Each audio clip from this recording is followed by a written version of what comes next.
The pistol shot echoed through the canyon just as Talitha Brennan stepped onto her porch, and she knew without looking that someone was trying to send a message about her land again. It was the summer of 1881 in Tucumcari, New Mexico Territory, and the Santa Fe Railroad had been pushing westward for months now, bringing with it men in fine suits who looked at her mountain property like it was already theirs. The shot had come from somewhere down near the creek, probably one of those hired thugs the banker had been sending around to intimidate her. Talitha gripped the rough wooden railing of her porch and stared out at the vast expanse of red rock and juniper that stretched before her modest ranch house. This land had been her parents' dream, their legacy, and she would be damned if she let some eastern banker take it from her just because the railroad wanted a straight line through her valley. She was 23 years old and had been running this place alone for 2 years, since her parents died in a wagon accident. The ranch was not much by some standards, just 60 acres of scrubland with a reliable spring and enough grass to keep a small herd of cattle alive, but it sat right in the path the railroad surveyors had marked out. Every week for the past 3 months, a man in a pressed suit would ride up with an offer from Cornelius Harrington, the banker in town who represented the railroad's interests. Every week, Talitha told them no. The sun was starting its descent behind the Sangre de Cristo Mountains when she saw the dust cloud approaching.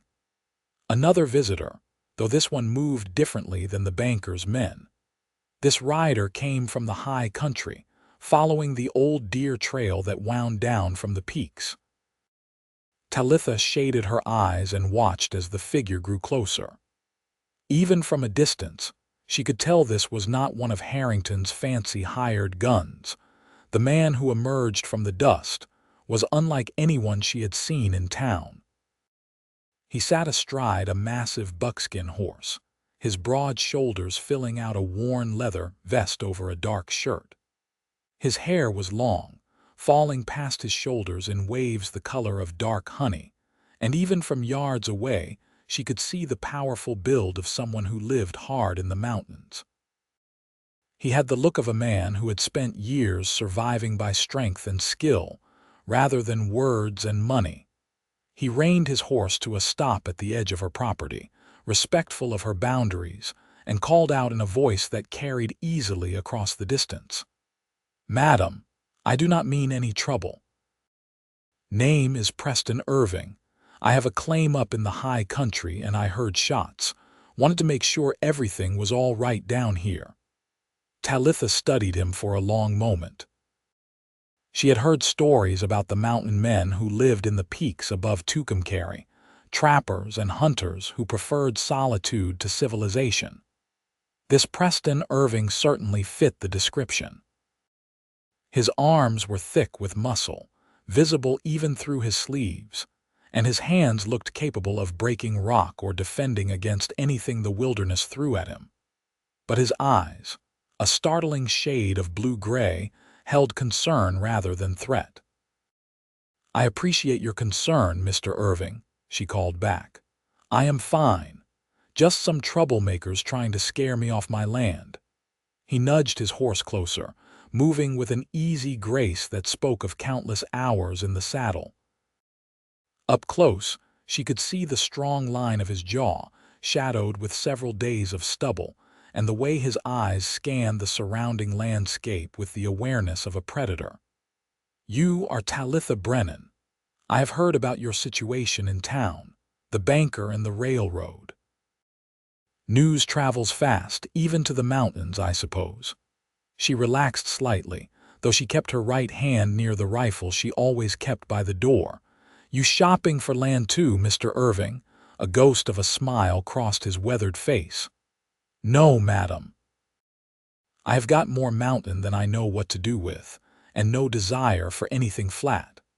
But I wanted you to know, if those railroad men start causing real trouble, you have got a friend up in the high country. I do not take kindly to folks who push around honest people trying to keep what is theirs." Something in his straightforward manner made Talitha believe him. In a world where everyone seemed to want something from her, this mountain man was offering help with no strings attached. "That is kind of you. I have been managing so far, but I will not lie and say it has been easy." Preston shifted in his saddle, and she noticed the rifle strapped to his back and the knife at his belt. He was armed like someone who expected trouble but was not looking for it. "Mind if I water my horse at your spring? It is a long ride back up the mountain. Help yourself." The spring is around back, past the barn. She watched as he dismounted in one fluid motion, his boots hitting the ground with solid authority. He was even bigger standing up, easily over 6 feet tall with shoulders that looked like they could carry a full-grown deer without strain. The muscles in his arms flexed as he gathered his horse's reins, and Talitha found herself wondering what kind of life in the mountains built a man like that. While Preston led his horse toward the spring, Talitha went inside to fetch some cornbread she had baked that morning. She was not sure what prompted the gesture of hospitality beyond simple courtesy, but something told her this mountain man was different from the parade of opportunists who had been circling her property. When she returned to the porch, he was walking back from the spring, his horse looking refreshed. "Mr. Irving, I've got cornbread if you are hungry. It is not much, but you rode a long way to check on a stranger." Preston paused, seeming genuinely surprised by the offer. "That is mighty kind, Miss Brennan. I would appreciate that." He tied his horse to the porch rail and climbed the steps, moving with the controlled power of a mountain lion. This close, she could smell the scent of pine and leather and honest sweat, so different from the pomade and cologne the banker's men wore. They sat on the porch, and Talitha brought out the cornbread with some butter she had churned the day before. For a while they ate in comfortable silence, watching the sun paint the rocks in shades of amber and rose. Finally, Preston spoke. "How long have you been out here alone?" 2 years since my parents passed. Before that, we worked this land together for 5 years. My father found this valley and fell in love with it, said the spring made it worth more than gold." She gazed out at the landscape she knew so well. He was right. Without that water, none of this would be possible. "That is why the railroad wants it," Preston observed. "Water is scarce enough out here. A reliable spring would be valuable for their operations." "I know. The banker, Cornelius Harrington, has made that very clear. Started with fair offers, but when I kept refusing, the offers got lower and the threats got higher." She pointed toward the canyon where the shot had come from. "That is the 3rd warning shot this week." Preston's jaw tightened, and she saw a flash of anger in his eyes. A man who threatens a woman to get what he wants is no man at all. He is a coward hiding behind money and hired guns. "You have met Mr. Harrington then?" "Once. Came up to my claim last year, wanted to buy me out too. When I said no, he threatened to have the territorial governor declare my land public domain." Preston's expression hardened. "I made it clear that would not end well for anyone who tried to enforce such a decree. He has not been back." Talitha could believe it. Preston Irving looked like the kind of man who could back up any threat he made, not through bluster but through sheer competence and strength. "I wish I had your ability to intimidate. Instead, I just get condescending smiles and comments about how a woman alone cannot possibly manage a ranch. You have been managing fine from what I can see. Your fences are solid, your stock looks healthy, and your land is well tended. That takes knowledge and hard work." He finished the cornbread and brushed the crumbs from his hands. "But managing alone is different from defending alone. If Harrington escalates, you might need help. Are you offering, Mr. Irving?" He met her eyes directly, and she felt something shift in the air between them. "I am. Like I said, I do not take kindly to bullies. and I've got a feeling you are the stubborn type who will not back down no matter what they throw at you. That is admirable, but it could also get you hurt if you are not careful. I can handle a rifle as well as any man. I do not doubt it, but can you handle 6 men at once? Because that is what Harrington will send if he decides to take your land by force rather than by purchase. Preston stood, his imposing frame blocking the setting sun. I am not trying to scare you, Miss Brennan. I am trying to be realistic. These railroad men play a different game than honest folks. They have got money, lawyers, and no conscience. Talitha rose to face him, refusing to be intimidated even by his considerable size. So what do you suggest I do? Give up my parents' dream? Hand over the land they died trying to reach? No. His voice was firm. You fight, but you fight smart. You let folks know you are not alone. You make allies, and you make it more trouble than it is worth for Harrington to push you. He paused, considering his next words carefully. I am offering to help you do that. I can ride down from the mountain regular-like, make sure everything is secure. Word will spread that you have got a friend who is not afraid of the banker or his hired guns. Why would you do that for a stranger? Preston looked out at the darkening landscape, his profile strong against the fading light. Because I know what it is like to love a piece of land. My mountain is not just rocks and trees to me. It is home. It is freedom.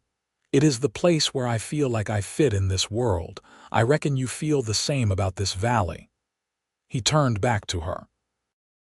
And because I have got a powerful dislike for men like Harrington who think money gives them the right to take whatever they want.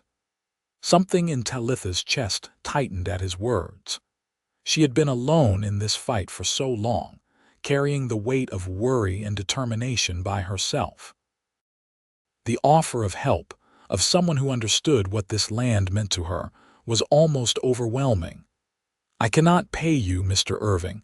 The ranch barely makes enough to keep me fed and the cattle healthy. I am not asking for pay. I am offering friendship and whatever help you need. He collected his hat from where he had set it on the porch rail. Think on it, Miss Brennan. I will ride down again in a few days to check on you. If you decide you want the help, I will be here. If not, I will respect your wishes and leave you be.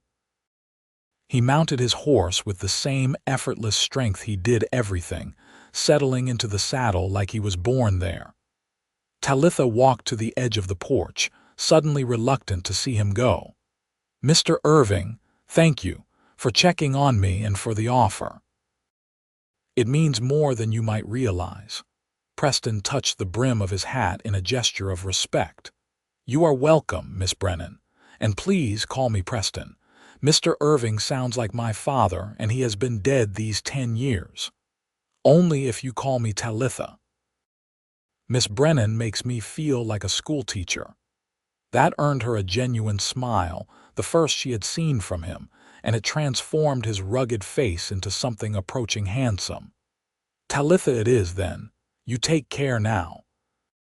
Keep that rifle close, and do not hesitate to use it if anyone gives you real trouble.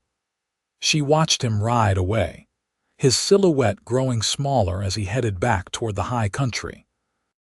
Even after he disappeared into the gathering darkness, she stood on the porch, thinking about the unexpected mountain man who had appeared just when she needed to know she was not completely alone in this fight.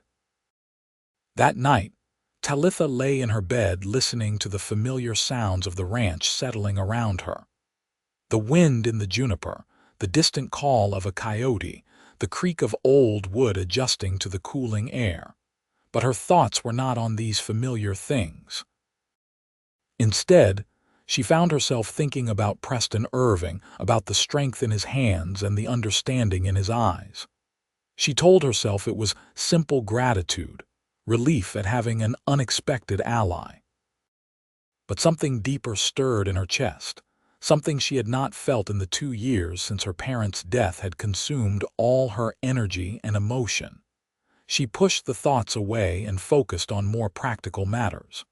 Tomorrow, she needed to ride into Tucumcari to sell some eggs and buy supplies. That meant facing Cornelius Harrington, who always seemed to know when she came to town.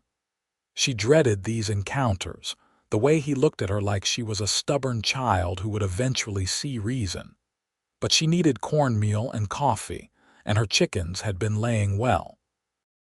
The next morning dawned clear and hot, the summer sun already fierce by the time Talitha hitched her wagon and loaded the crates of eggs. The ride into Tucumcari took an hour, following the dusty trail that wound through the red rock country. She passed a few other ranches, waving to neighbors who understood her fight because they faced similar pressures from the railroad's relentless expansion. Tucumcari itself was a growing town, swelling with newcomers who came with the railroad. The main street was busy with wagons and riders, and Talitha could see the skeleton of new buildings going up on the east end of town. Progress, the newspaper called it. Destruction of a way of life, the old-timers muttered in the saloons. She sold her eggs to the general store and was collecting her supplies when a shadow fell across the counter. She did not need to turn around to know who it was. Cornelius Harrington always smelled of expensive tobacco and bay rum. "Miss Brennan, what a pleasant surprise." His voice was smooth, cultured, with the accent of someone educated back east. "I was just thinking about you." Talitha accepted her package from the storekeeper and turned to face the banker. Harrington was a handsome man in his early 40s, with silver threading through his dark hair and the kind of polish that came from money and privilege. He wore a suit that probably cost more than her entire yearly income, and his hands were soft and manicured. Everything about him was the opposite of Preston Irving's rough practicality. "Mr. Harrington, I cannot imagine why I would occupy your thoughts." She kept her voice neutral, polite, but not friendly. "Come now, you know exactly why. That beautiful land of yours, the spring, the grazing. It is exactly what the railroad needs for their expansion plans." He smiled, showing white teeth. "I have been authorized to make you a new offer, $3,000 cash money. That is more than fair for 60 acres of scrubland." "My answer remains no, Mr. Harrington. That land is not for sale at any price." His smile tightened slightly. "Miss Brennan, I admire your determination, truly I do, but you must be practical. A woman alone trying to run a ranch, it is only a matter of time before it becomes too much for you. Take the money now while the offer is generous. I would hate to see you forced to sell for much less when circumstances become more difficult." There was the threat, wrapped in concern like always. Talitha met his eyes steadily. "Are you threatening me, Mr. Harrington?" "Threatening? Good heavens, no. I am simply pointing out reality. The railroad is coming through this territory whether you cooperate or not. Those who work with progress prosper. Those who stand against it get swept aside." He adjusted his cufflinks, a casual gesture that somehow felt menacing. "I am trying to ensure you are in the first category rather than the second." "I appreciate your concern," Talitha said, her voice dripping with false sweetness. "But I will take my chances with the second category. Now, if you will excuse me, I have work to do." She pushed past him, carrying her supplies toward her wagon. Harrington followed, his expensive boots clicking on the wooden sidewalk. "Miss Brennan, please. I am trying to help you. You know what the territorial courts will do if the railroad petitions for eminent domain. They will take your land anyway and pay you a fraction of what I am offering now." Talitha loaded her supplies into the wagon, taking her time, refusing to let him see how his words worried her. She had heard about eminent domain, the legal process by which governments could seize private property for public use. If the railroad convinced the territorial authorities that her land was essential to their operations, they might not need her consent at all. Then I guess I will face that if it comes, she said, climbing onto the wagon seat. But I am not giving up without a fight. Harrington's expression hardened. Fighting costs money, Miss Brennan. Legal fees, court costs, time away from your ranch. Can you afford all that? Or are you letting pride blind you to practical reality? Before Talitha could answer, a familiar voice spoke from behind Harrington. The lady said no, Harrington. Seems pretty clear to me. Talitha looked past the banker to see Preston Irving standing in the street, his horse's reins in one hand. He must have just ridden into town, his clothes dusty from the trail. But there was nothing dusty about the look in his eyes as he stared at the banker.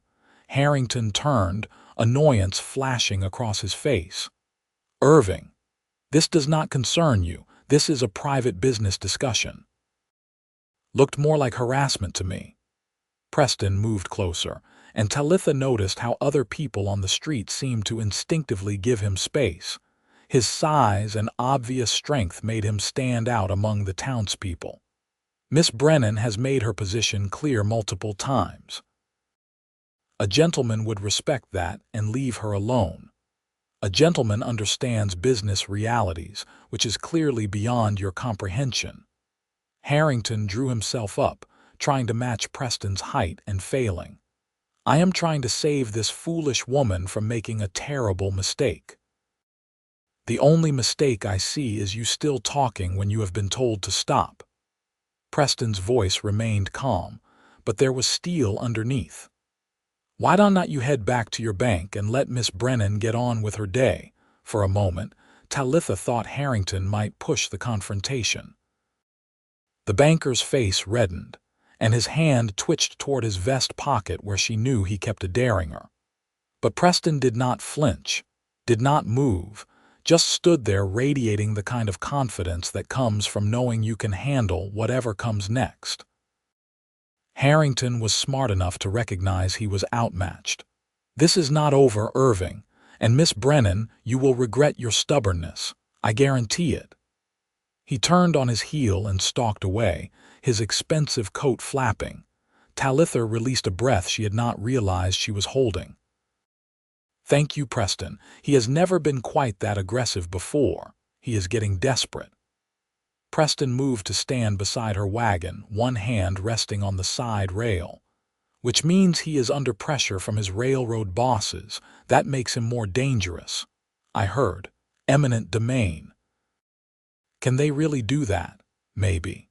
Depends on how much influence the railroad has with the territorial governor and the courts. Preston looked up at her, his eyes serious.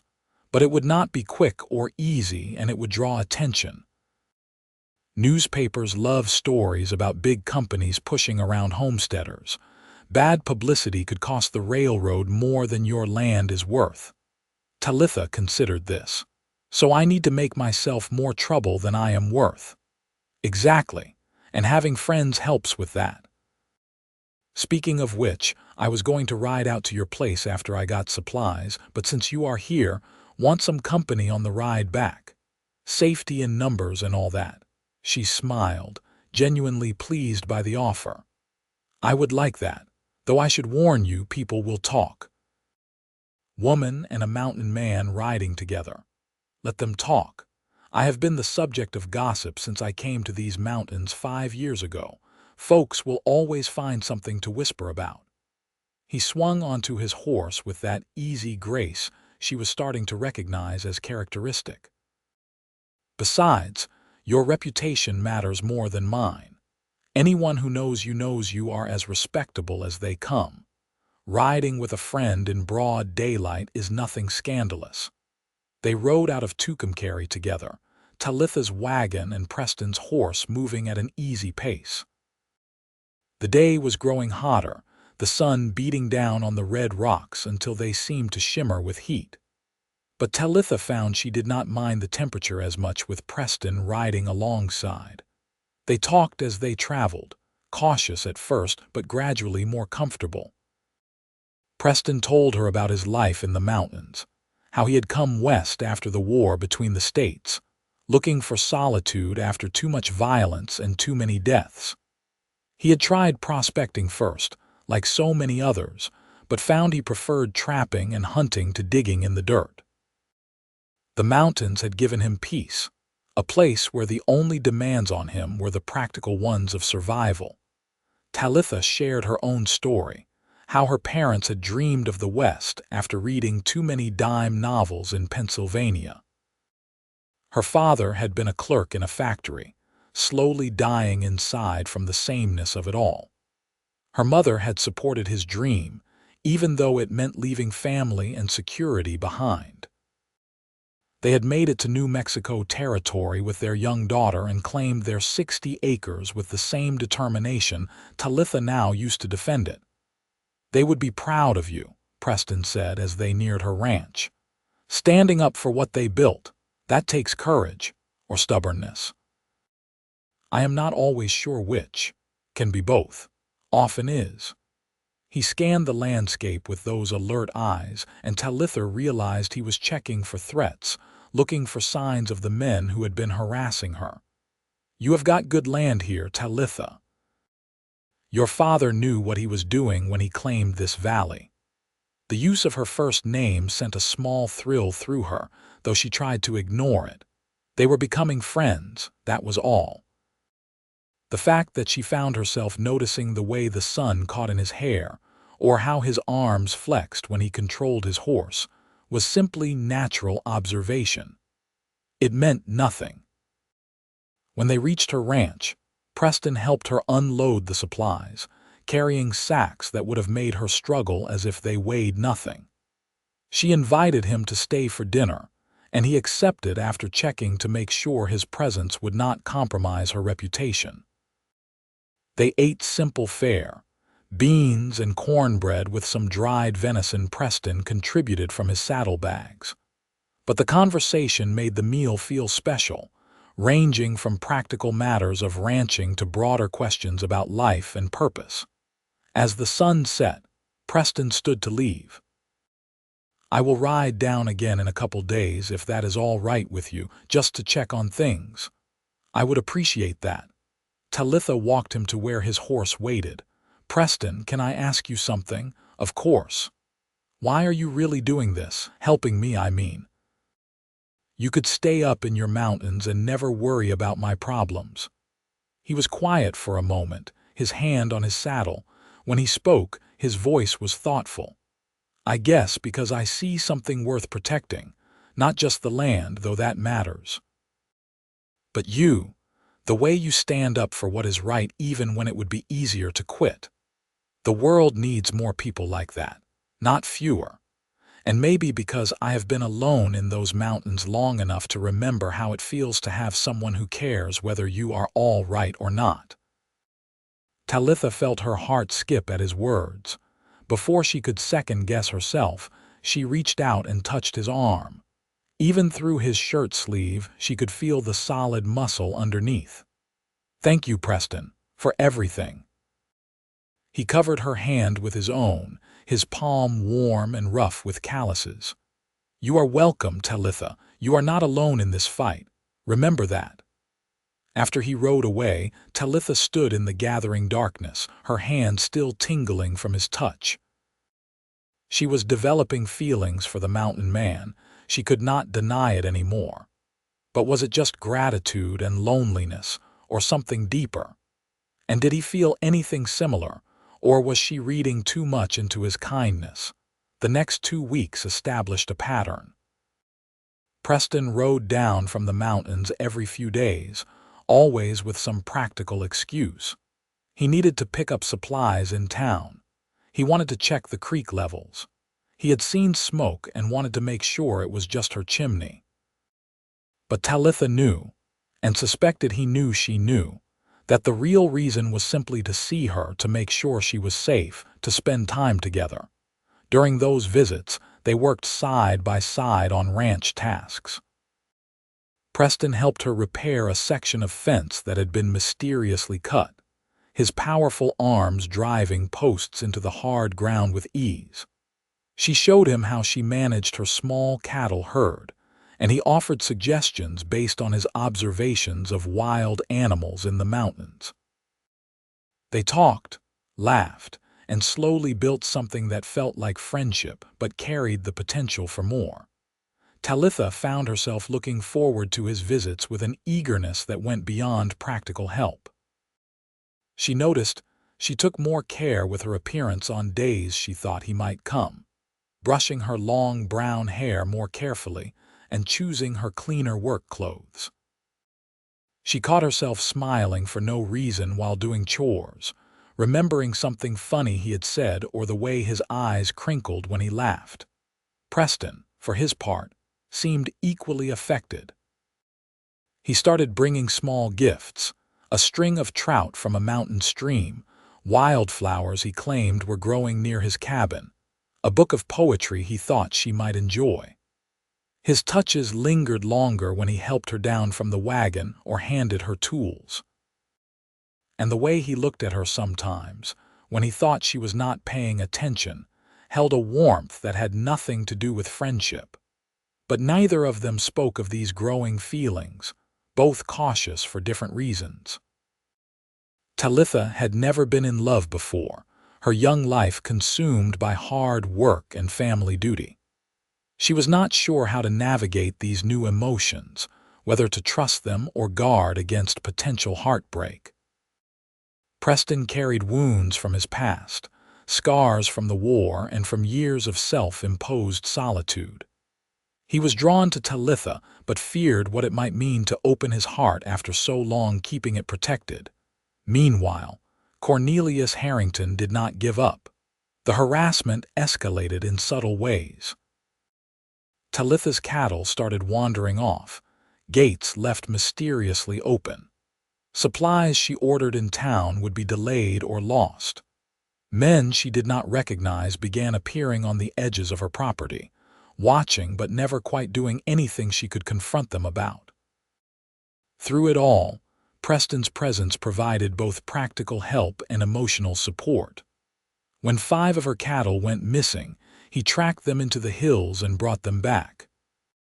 When a stranger appeared claiming to be a territorial surveyor with questions about her land boundaries, Preston appeared as if summoned and stood silent and intimidating until the man left. And when Talitha felt overwhelmed by the constant pressure, Preston would talk her through it, reminding her why she was fighting and assuring her she had the strength to continue. One evening, as they sat on her porch watching the sunset, Talitha finally voiced the fear that had been growing in her mind. What if Harrington is right? What if I am being stubborn and foolish? I could take the money, start over somewhere else. It would be easier. Preston was quiet for a long moment, his gaze on the land painted gold and crimson by the dying sun. You could do that. The money would give you options, security. No one would blame you for taking it. Her heart sank slightly. She had wanted him to tell her she was right to keep fighting, not acknowledge the logic of surrender. But would you be able to live with yourself?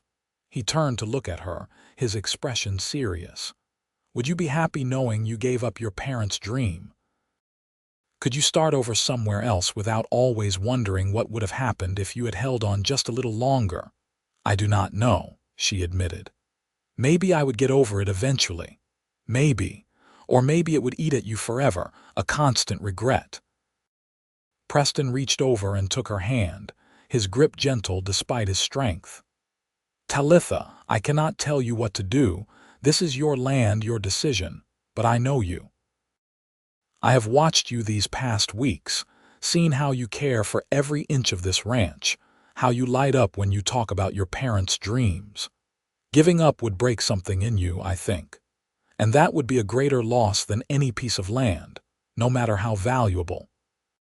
Tears pricked her eyes at his understanding, at the fact that he truly saw her in a way no one else did.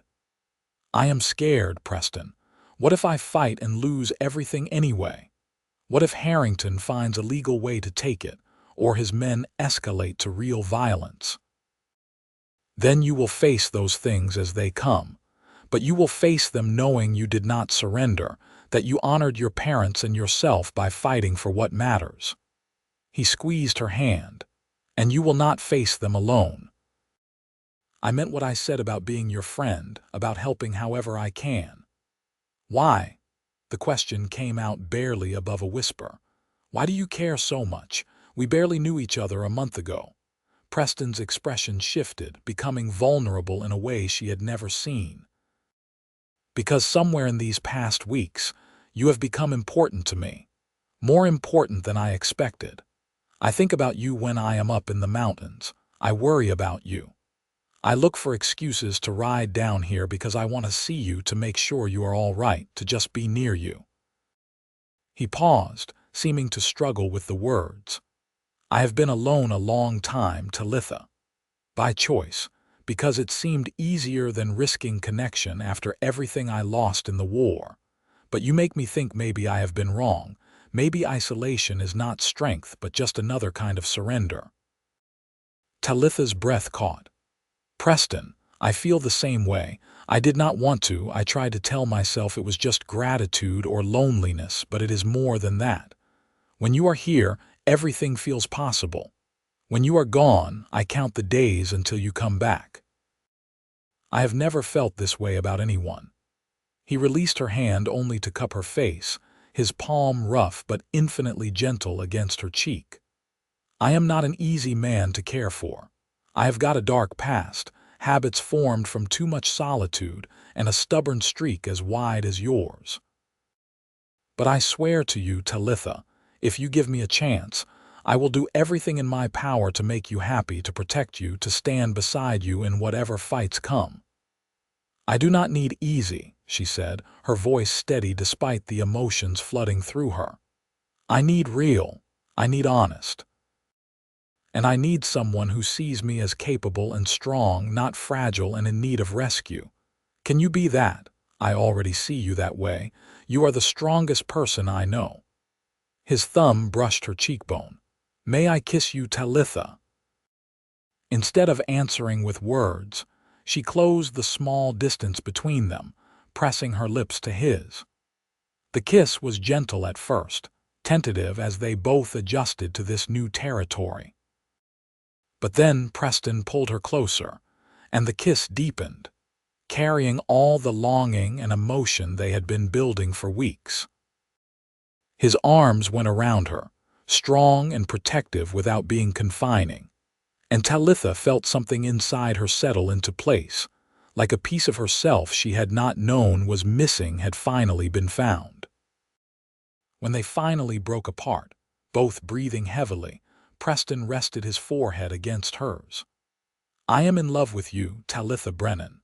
I think I have been since the day I rode down here and saw you standing on this porch, ready to defend your land against the whole world if necessary." "I love you too," she whispered, the words feeling both terrifying and liberating. "I do not know how this will work, you in the mountains and me here, but I want to try. I want to see where this goes. We will figure it out together." He kissed her again, softer this time, a promise rather than a discovery. "One step at a time, we will work it out." That night marked a turning point in more ways than one. The next morning, Talitha woke to find half her fence line destroyed, cattle scattered across the valley, and a note nailed to her door. The message was simple and threatening. "Last chance. Sell or face the consequences." Preston arrived within an hour of sunrise, having seen the smoke from her distress fire even from his mountain cabin. Together they rounded up the cattle and assessed the damage. It was extensive, clearly the work of multiple men with tools and intent. This was beyond harassment. This was a deliberate attack meant to cripple her ability to keep running the ranch. "I am riding into town to report this to the sheriff," Preston said, his voice tight with anger. "This is criminal destruction of property. Harrington has gone too far. The sheriff will not do anything. He is in Harrington's pocket. Everyone knows it." Talitha stared at the wreckage of her fences, fighting despair. "This is exactly what he wanted, to make it impossible for me to keep going. Then we go over his head. We send telegrams to the territorial governor, to newspapers in Santa Fe and Albuquerque. We make noise, draw attention, force people to see what is happening here. Preston put his hands on her shoulders, forcing her to look at him. You are not giving up, are you? After everything you said last night about fighting? No, she said, her resolve hardening. No, I am not giving up, but I am also not stupid. I cannot fight this alone anymore, Preston. I need real help, legal help. Then we will get it. I have got some money saved, enough to hire a lawyer from Santa Fe if needed. We will document everything, take photographs if we can find someone with a camera, get sworn statements from any neighbors who have witnessed the harassment. He pulled her into his arms, and she let herself lean against his solid chest, drawing strength from his presence. We fight smart, like I said before. We use every tool we have. Over the next week, they did exactly that. Preston rode to Santa Fe and returned with a lawyer named Marcus Thorne, a sharp-eyed man in his 50s who specialized in land disputes. Thorne listened to Talitha's story, examined the evidence of destruction and harassment, and nodded thoughtfully. You have got a case, he said, sitting at Talitha's kitchen table with papers spread before him. The railroad cannot legally force you to sell unless they follow proper eminent domain procedures, which requires proof of public necessity and fair compensation. What Harrington has been doing, using intimidation and destruction to force a sale, is criminal. The challenge is proving he is behind it. Everyone knows he is behind it, Talitha protested. Knowing and proving are different things in a court of law. Thorne tapped his papers with a pen.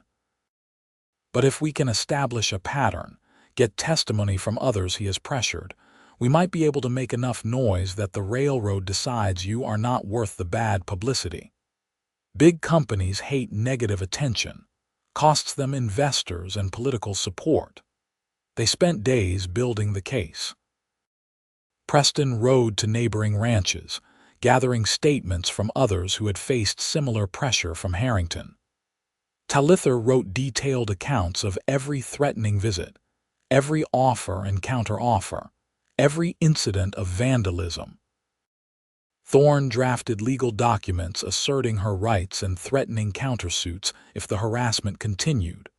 The work was exhausting, but also empowering. For the first time since Harrington had started his campaign, Talitha felt like she was fighting back effectively rather than just enduring.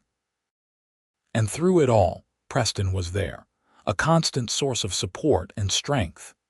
He stayed at the ranch most nights now, sleeping in the barn to preserve proprieties, but always near enough to respond if trouble came. Their relationship deepened during those intense days. Working together toward a common goal, they learned each other's rhythms and habits. Talitha discovered that Preston was meticulous and patient when focused on a task, despite his imposing physical presence. He learned that she had a fierce intelligence and strategic mind that went far beyond simple stubbornness. And in the quiet moments between work, they explored the tenderness growing between them. Stolen kisses while doing chores, hands held while sitting by the fire, conversations that stretched into the night about dreams and fears, and the future they might build together. Preston spoke of maybe building a cabin closer to her ranch, bridging the distance between his mountains and her valley. Talitha imagined expanding the ranch, using both their lands to create something sustainable and beautiful. The confrontation with Harrington came sooner than expected. 2 weeks after Thorne arrived, the banker appeared at Talitha's ranch with 6 armed men.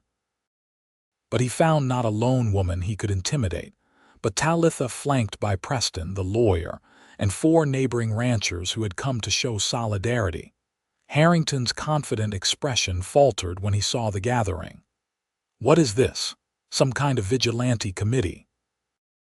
This is a property owner exercising her legal rights, surrounded by witnesses and legal counsel, Thorne said calmly. I am Marcus Thorne, attorney at law. I represent Miss Brennan in all matters related to her land. Any further communication should go through me. I do not need to communicate through a lawyer to make a business offer.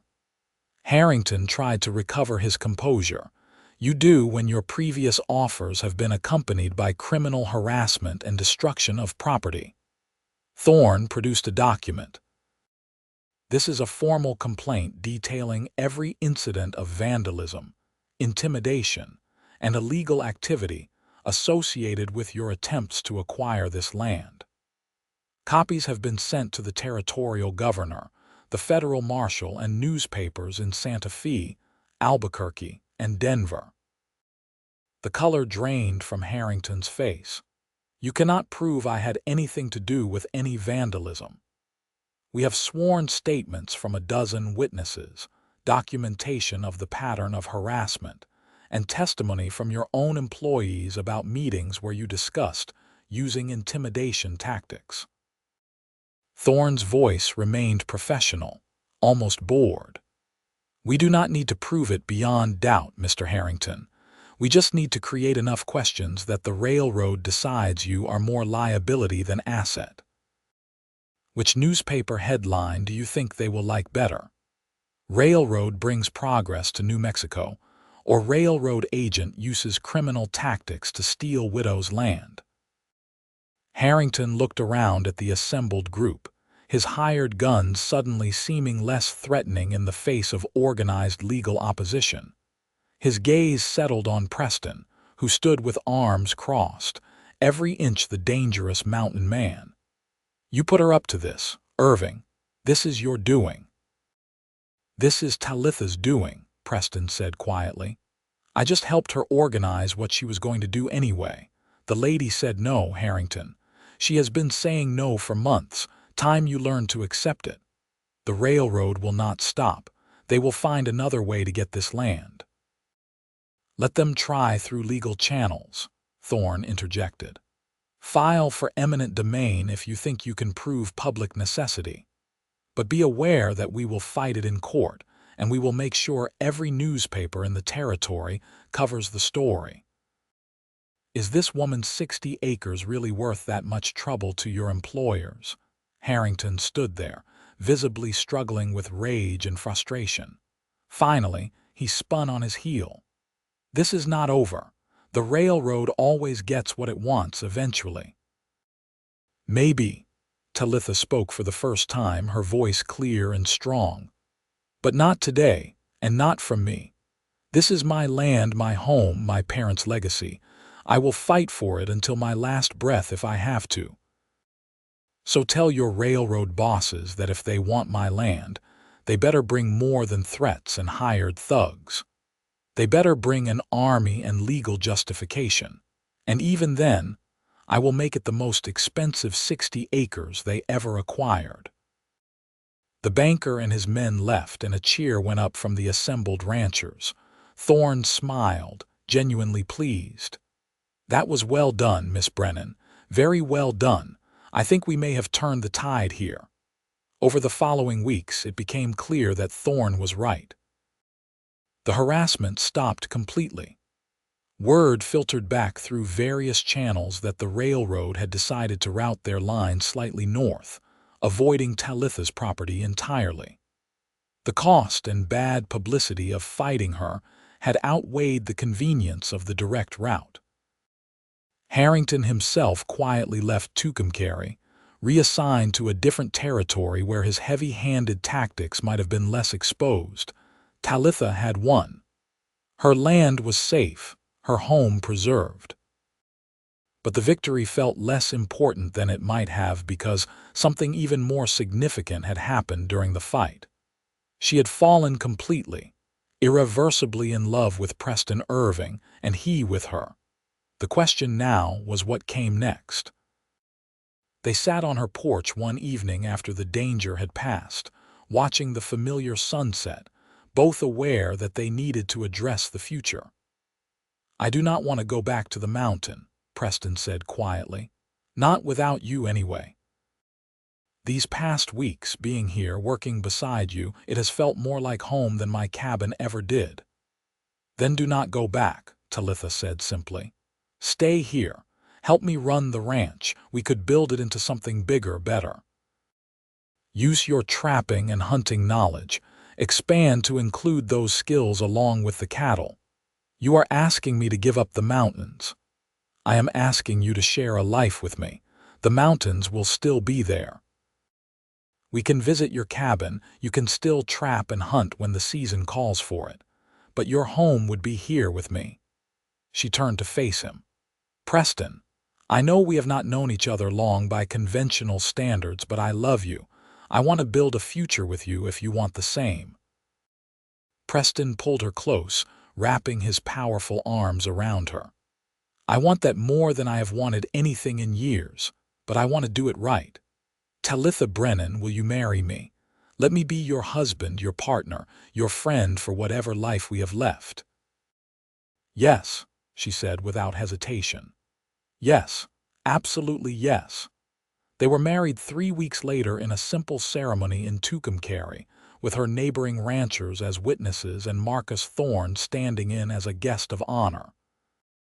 Talitha wore a simple white dress she made herself, and Preston cleaned up remarkably well, his long hair tied back and his powerful frame impressive in new clothes.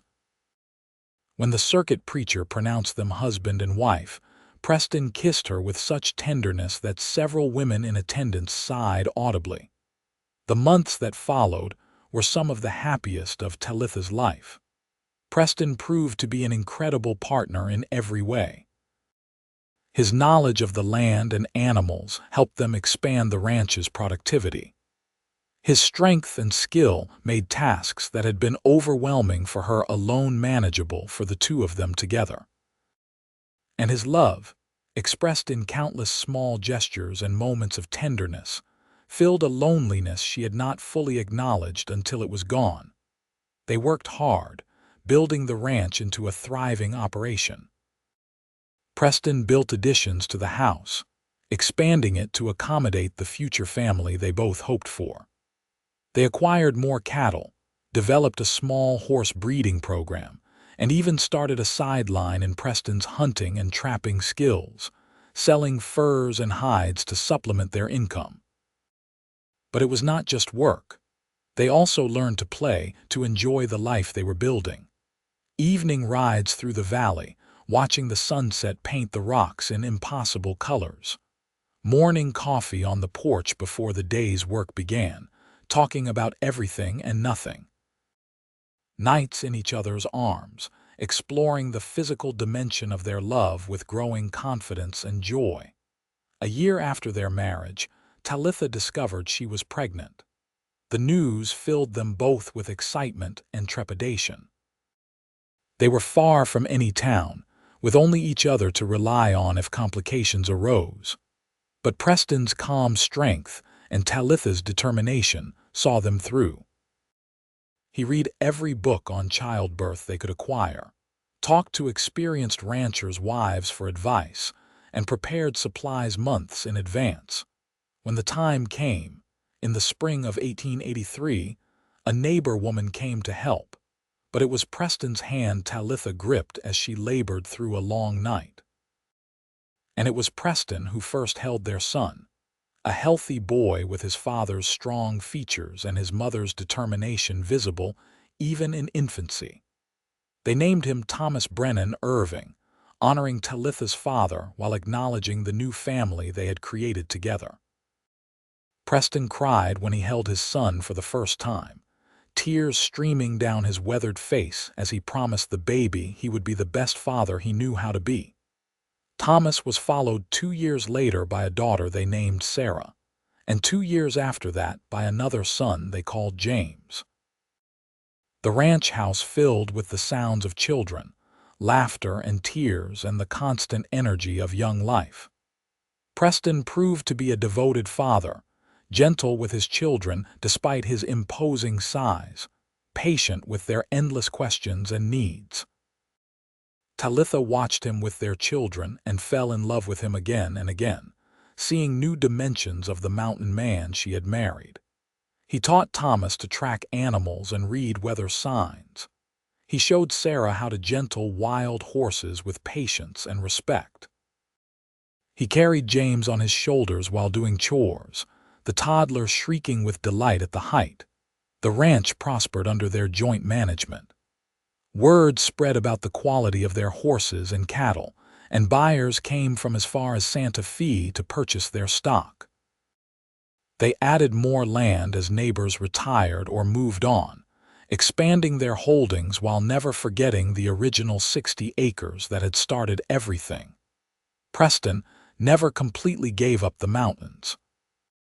Several times a year, he would take extended hunting trips to his old cabin, sometimes alone, sometimes with Talitha or the children as they grew older. These trips served as a reminder of where he had come from and a chance to reconnect with the solitude that had once defined him. But he always returned to the ranch with relief and joy, confirming that his true home was with his family. As the years passed, Tucumcari continued to grow around them. The railroad did come through, though on the route that avoided their land. Instead of being a threat, it became an asset, providing easier access to markets and supplies.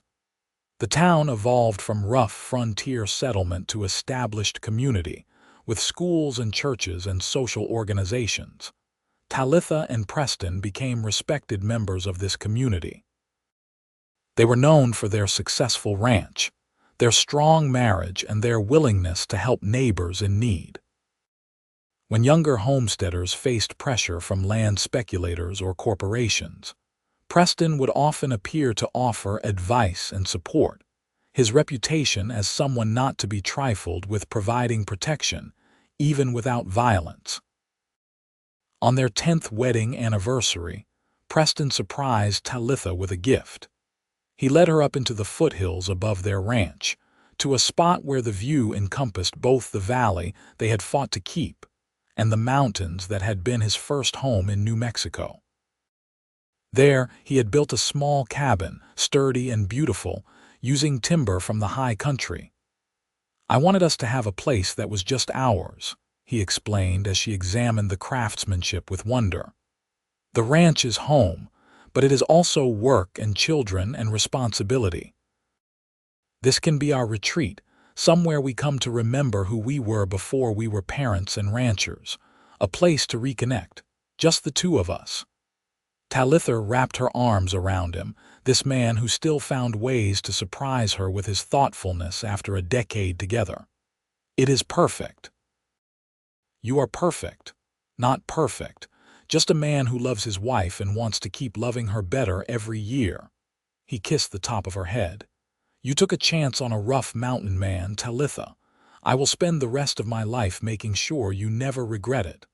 "I could never regret it. You gave me everything I needed when I needed it most. Strength when I felt weak, partnership when I felt alone, love when I did not even know I was looking for it." She pulled back to look at him, this man whose face had become dearer to her than any other. "We built something beautiful together, Preston. Not just this ranch or this cabin, but a life. A real, meaningful, joyful life." They stood there together, overlooking the land they had fought for and the home they had built, and Preston reflected on how far he had traveled from that isolated mountain cabin. He had come down to check on a neighbor and found his future. Talitha had stood her ground against impossible pressure and gained not just her land but a partner for life. The fight against Harrington and the railroad had been just the beginning of their story, not the whole of it. What mattered more were the years that followed, the daily choices to love and support each other, to build together, to face challenges as a team.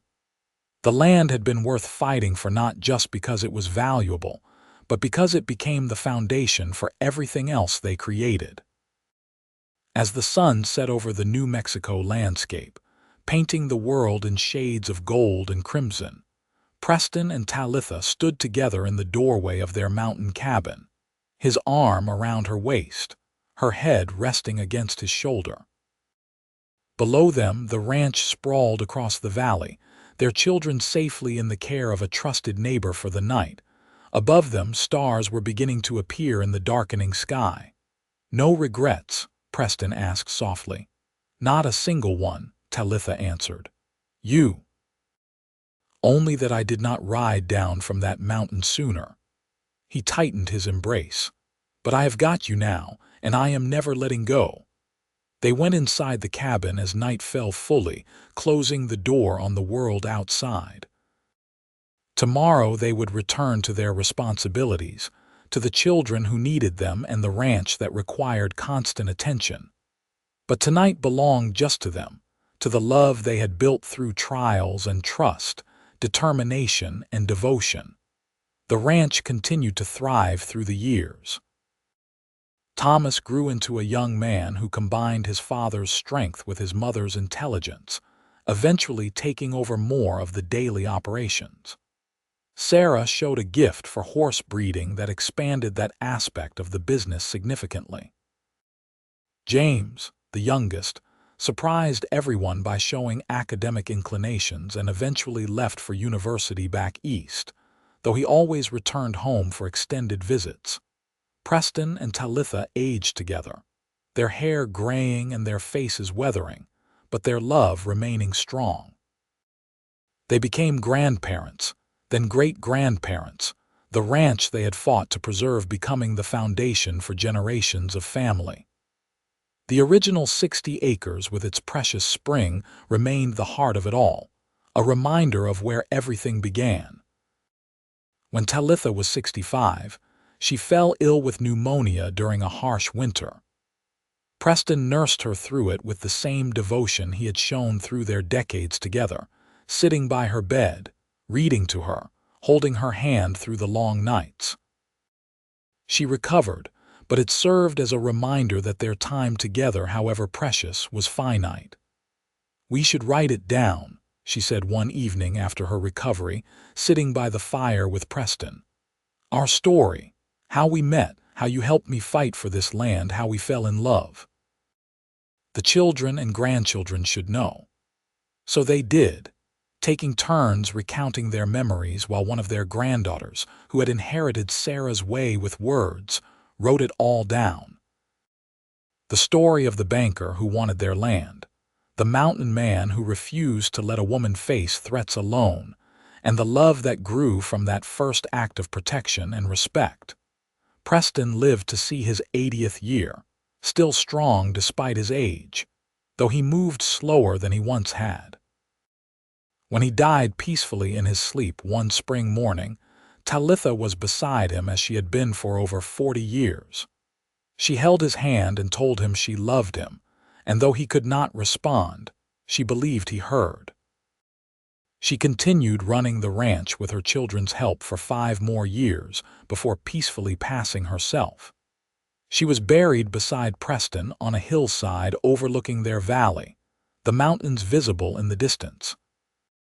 Their graves were marked with simple stones that noted their names, their dates, and a single inscription. Together they built a life worth fighting for.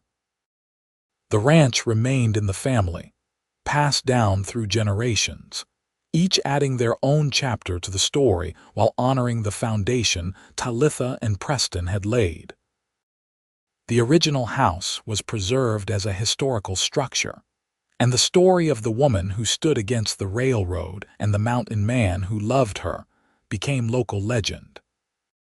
Thomas's children, grown now with families of their own, still gathered at the ranch for holidays, bringing new generations to run across the land their ancestors had fought to preserve. They would sit on the old porch and listen as the elder family members told the story of how it all began, of the courage and determination and love that had created the legacy they now enjoyed. The spring still flowed, as reliable as ever, its water sustaining cattle and crops and family. The mountains still rose in the distance, their peaks often covered in snow even when the valley sweltered in summer heat. And the land itself remained a testament to what could be built when people refused to surrender what mattered, when they found partners willing to stand beside them through every challenge. In the end, Cornelius Harrington had been wrong. The railroad had not always gotten what it wanted. Sometimes determination triumphed over money, love over power, and the human spirit over institutional pressure. The 60 acres remained in the Brennan Irving family, generation after generation, a piece of the American West preserved not by surrender but by the courage to fight for what was right.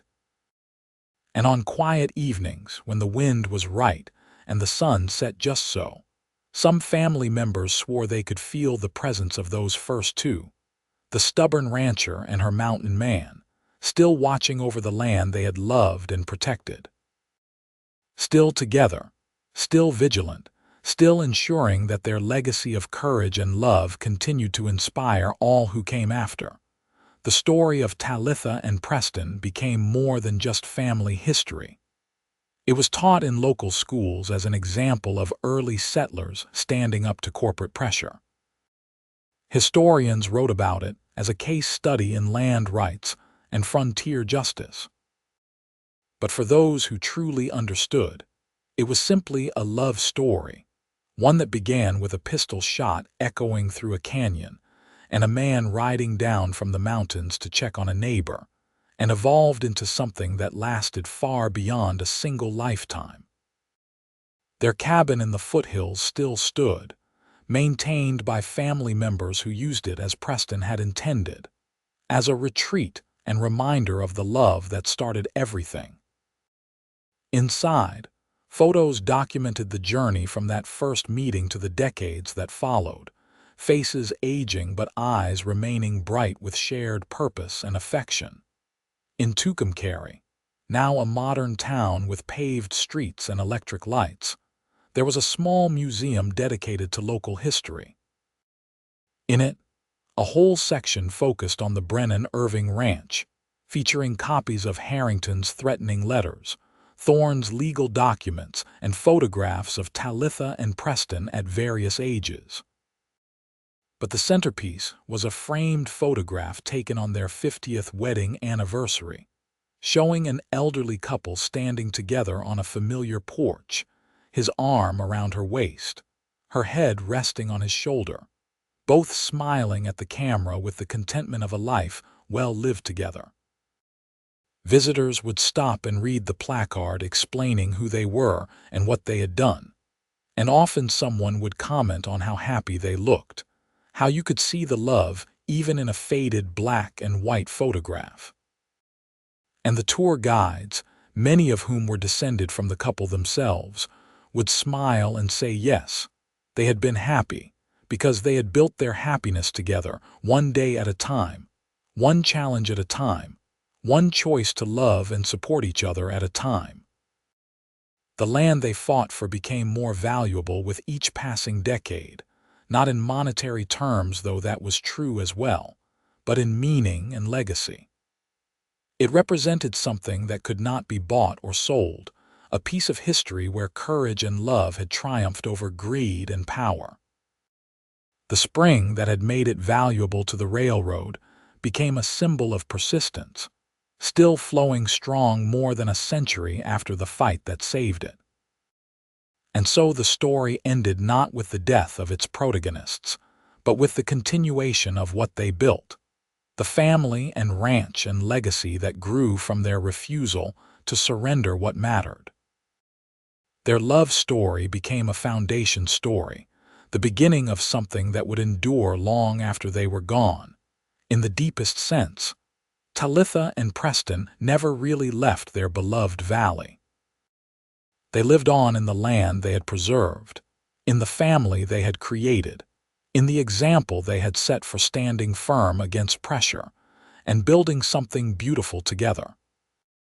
Their story proved that sometimes the greatest victories are not won through violence or wealth, but through determination, partnership, and the courage to fight for what you love.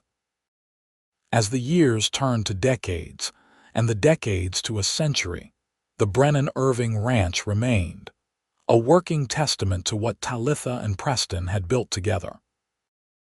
And their love story, begun when a mountain man rode down to check on a woman who refused to surrender her home, continued to inspire all who heard it.